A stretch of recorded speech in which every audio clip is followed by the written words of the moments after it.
ગુજરાત રાજ્યમાં ભ્રષ્ટાચારને નાબૂદ કરવાના મક્કમ નિર્ધાર સાથે એન્ટી કરપ્શન બ્યુરો દ્વારા વર્ષ 2025 દરમિયાન અત્યંત પ્રશંસનીય કામગીરી કરવામાં આવી છે.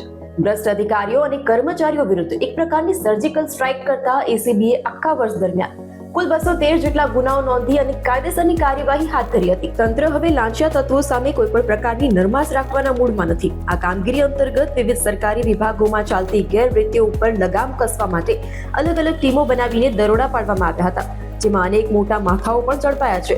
વર્ષ 2025ના અંતે જાહેર થયેલા આંકડા મુજબ એસીબીએ કુલ 310 લાંચિયા શખ્સોની ધરપકડ કરી છે. આ ધરપકડમાં માત્ર પટ્ટાવાળા કે ક્લાર્ક જ નહીં, પરંતુ ઉચ્ચ હોદ્દો ધરાવતા અધિકારીઓનો પણ સમાવેશ થાય છે.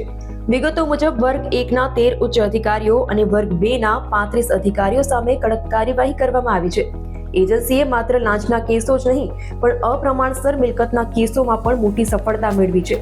આખા વર્ષ દરમિયાન તપાસ દરમિયાન આશરે 16.59 કરોડ રૂપિયાની અપ્રમાણસર મિલકતો જપ્ત કરવામાં આવી છે.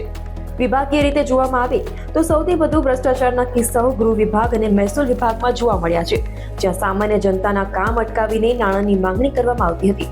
આ પરિસ્થિતિને જોતા એસીબીએ નાગરિકોને અપીલ કરી છે કે જો કોઈ પણ સરકારી કર્મચારી કાયદેસરના કામ માટે વધારાના નાણાંની માંગણી કરે તો તેમને ડર્યા વગર આગળ આવવું જોઈએ.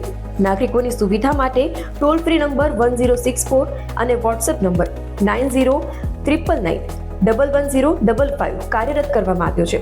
તંત્રએ ખાતરી આપી છે કે જો કોઈ નાગરિક પાસે ઓડિયો વિડીયો પુરાવા હોય તો તેઓ સીડી કે પેન ડ્રાઈવ મારફતે પણ રજૂ કરી શકે છે, જેથી લાંચિયા તત્વો વિરુદ્ધ નક્કર પુરાવા સાથે કડક પગલાં ભરી શકાય.